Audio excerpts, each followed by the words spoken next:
Ces habitants de Kiev n'ont trouvé qu'un couloir de métro pour s'abriter. Au-dessus d'eux, la défense aérienne ukrainienne s'active pour tenter d'abattre les centaines de missiles et de drones russes lancés sur la capitale ukrainienne.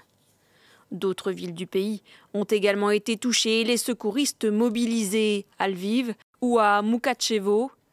Ici, une usine américaine d'électronique a été touchée. Les résidents voisins, hagards, reprennent peu à peu leurs esprits. Il était 4 heures du matin.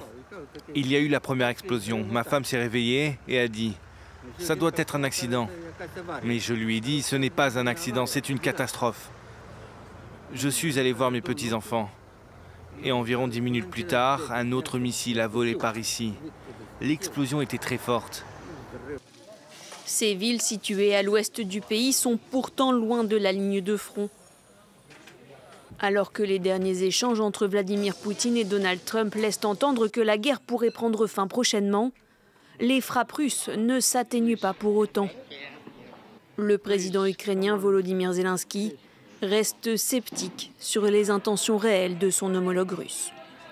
Les Russes ont mené cette attaque comme si rien n'avait changé, comme si aucun effort mondial n'était déployé pour mettre fin à cette guerre.